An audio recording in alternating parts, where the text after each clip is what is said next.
ngaji itu harus objektif itu jujur. Jadi bisa saja korbannya ayah saya, bisa rektornya, bisa semuanya. Tapi korban dengan makna yang bagus. Karena di antara saran Al-Quran Allah ngendikan kalau belajar atau mencari nasihat atau mencari kebaikan apa saja itu diistilahkan walau ala anfusikum awil walidaini wal aqrabin, meskipun ketentuan itu merugikan kamu. Jadi ketentuan apapun yang merugikan kita harus tetap kaji meskipun itu tidak menguntungkan kita.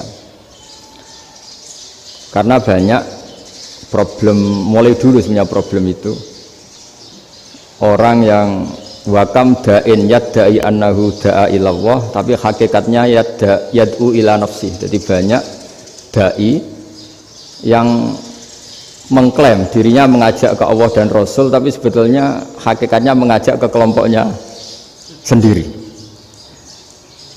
Saya ini termasuk kiai yang masih orisinil. Artinya orisinil gini, suatu saat atau kapan saja saya kok sudah tidak laku jadi kiai, asal Islam jalan tetap senang, karena nggak penting yang populer saya apa enggak itu tidak penting, yang penting agama ini tetap jalan. Sama, negara ini harus jalan siapapun presidennya. Ya, ini penting saya utarakan karena perbedaan antara nafsu dan komitmen beragama itu tipis sekali.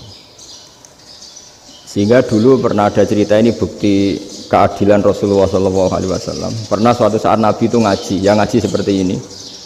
Terus ada pemuda dengan cueknya ngelewati masjid yang sedang dipakai Nabi ngaji. Singkat cerita semuanya ngomel ya, bergumam. Celaka betul pemuda itu, ada Nabi ngaji kok tidak ikut ya. Tapi Nabi secara besar hati ngendikan, ini ada di beberapa kitab di Fadhailul Kasbi, keutamaan kerja. Kata Nabi, pemuda itu mau mencangkul di lahannya. Jika dia mencari nafkah untuk keluarganya, untuk kebaikannya, maka itu bagian dari ajaranku. Jadi Nabi berbesar hati bahwa kerja seperti itu bagian dari ajarannya. Jadi tidak harus datang ke majelis ngaji. Dan bisa saja yang sedang hadir itu ya orang yang hindari istrinya minta belanja, dari ngaji terus benar dituntut belanja kan gitu. Mungkin anak-anak UMM yang kesini daripada tengok-tengok yang Malang bosen jalan-jalan ke Rembang gitu. Nah, jadi nggak mesti benar juga niatnya gitu. Jadi ya sama itu. Jadi kalau di dunia kiai yang masih orisinil itu nafsu itu benar-benar dilatih. Maka masyhur dalam cerita ada orang perang sama Ali radhiyallahu anhu. Ketika perang ini sangat semangat, tapi ketika orang itu meludahi dan Sayyidina Ali ini tersinggung karena diludahi, Sayyidina Ali langsung angkat tangan, sudah perangnya nggak usah diteruskan karena saya marah sama kamu sekarang demi nafsu karena kamu meludahi saya, padahal saya tadi motifnya demi Allah dan Rasul. Jadi sangat tipis bedanya kita emosi karena diri kita dan emosi karena Allah dan Rasul. Sehingga ketika diludahin ini terus beliau mikir jangan-jangan perang saya karena saya diludahin. Nah, yang hilang dari peradaban modern adalah Allah itu tidak begitu hadir di hati kita. Saya sering cerita di mana-mana, teks hadis itu sebenarnya berbunyi gini, ini hadis sahih.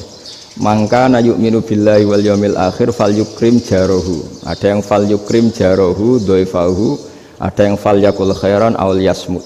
Siapa yang iman dengan Allah dan Rasul maka harus memuliakan tetangganya, memuliakan tamunya. Dulu itu ada seorang ulama dipanggil anak muda, dibully terus sekarang. Wahai kiai, datang ke rumah saya. Datang kiai itu. Setelah sampai ke rumah orang itu, silakan kiai kembali ke rumahnya. Saya tidak butuh kiai. Kiai itu dengan riang kembali. Setelah di rumah dipanggil lagi. Pak Yai, silakan datang ke rumah saya. Datang lagi. Ya senyum-senyum kiainya santai. Wah, nggak jadi butuh Pak Yai. Silakan kembali lagi. Sampai 3 kali. Oh itu kalau rektor digitukan marah itu.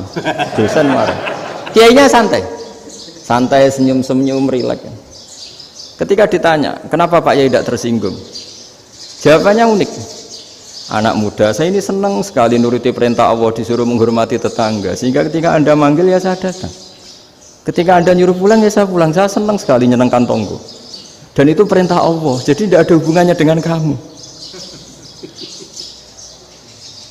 Wah, pemudanya nangis minta dimaafin. Kalau kita kan enggak, kita ini dosen, kiai, mungkin kita doktor, mungkin kita profesor. Tapi kita ini sering didikte oleh orang bodoh. Kalau orang bodoh itu jengkel, lo kita ya jengkel. Lo kamu jengkel, dijengkelkan orang bodoh itu namanya terdikte. Itu bodoh apa pinter? Wah, itu tidak pinter sama sekali. Kalau betul-betul kamu pinter, hanya bisa didikte oleh Allah Subhanahu wa Ta'ala.